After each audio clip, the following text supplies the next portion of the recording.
Selama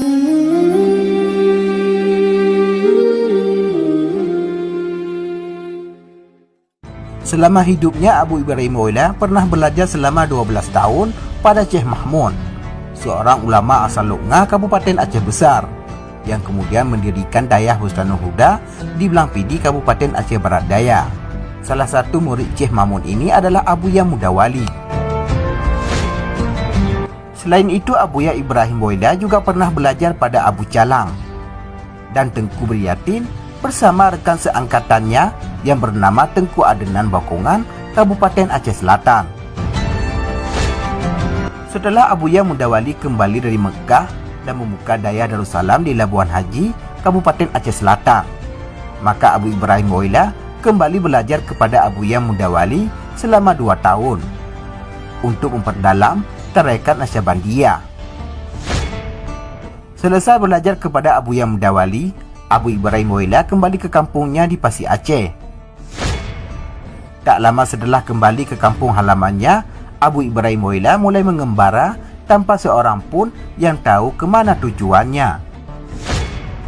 Menurut salah seorang menantunya yang bernama Tengku Nasruddin, Abu Ibrahim Moila pernah menghilang sebanyak 3 kali selama hidupnya. Pertama sekali selama 2 bulan, kedua kali selama 2 tahun, dan ketiga selama 4 tahun. Sejak kecil, Abu Ibrahim Moila dikenal sebagai sosok yang pendiam. Abu Ibrahim Moila memiliki 2 orang isteri, yaitu Rukiah, dan isteri kedua beliau dinikahi di Pelantu, Kabupaten Aceh Barat Daya, 2 tahun sebelum Abu Ibrahim Moila meninggal dunia. Dari isteri kedua ini, Abu Ibrahim Moila tidak mendapatkan anak. Dari isteri pertama, Abu Ibrahim mendapatkan 3 orang anak, yaitu Salmiyah, Hayatun Nufus, dan Zulkifli.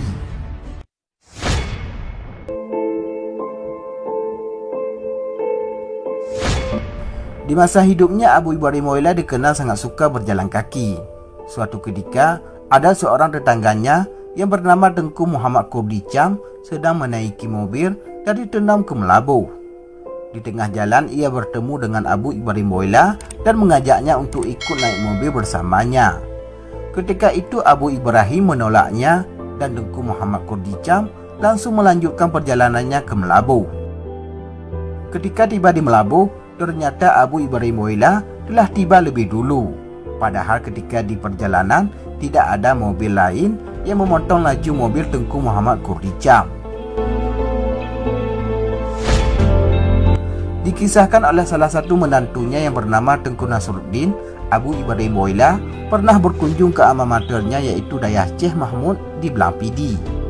Ketika itu ia minta disediakan sepiring nasi untuk sarapan, tapi diberitahukan bahwa tidak tersedia lauk apapun lagi di dapur. Abu Ibrahim Moila kemudian menjawab bahwa ia bisa makan hanya dengan lauk telur, dan diminta kepada santri tadi untuk mengecek persediaan di dapur. Ajaibnya, di tempat penyimpanan telur masih tersisa 1 telur lagi. Padahal seingat santri tersebut, semua telur telah habis dimakan santri lain sebelumnya. Kisah lainnya adalah Abu Ibrahim Moila datang berkunjung ke rumah salah seorang saudaranya dan minta sedikit nasi dengan lauk sambal udang belimbing. Istri tuan rumah memberitahukan kepada suaminya bahwa pohon belimbing di rumah mereka tidak ada buahnya, tapi sang suami tetap berkeras agar istrinya tersebut mengecek ulang pohon belimbing tersebut. Ketika diperiksa kembali, terlihat bahwa pohon belimbing tersebut memiliki 3 buah belimbing yang cukup untuk membuat sambal seperti yang diminta Abu Ibrahim Moila. Ketika tsunami melanda Aceh pada tahun 2004, diceritakan oleh beberapa orang bahwa Abu Ibrahim Moila telah memberitahukan hal itu melalui isyarat. Salah satu di antaranya dikatakan bahwa air akan naik setinggi pohon kelapa. Hal ini dikatakan kepada salah satu muridnya yang bernama Muklis. Cerita lainnya, 15 hari sebelum tsunami, murid-murid Abu Ibrahim Moila telah diperintahkan untuk menjauh dari pantai. Kisah karamah Abu Ibrahim Waila lainnya adalah saat bertemu dengan Gus Dur. Dan masih banyak lagi kisah-kisah karamah dari sosok waliullah Abu Ibrahim Waila tersebut. Namun tak cukup waktu kami sebutkan satu persatu pada liputan kali ini. Dan jika kamu pernah mendengar cerita lainnya tentang karamah Abu Ibrahim Waila, komen di bawah.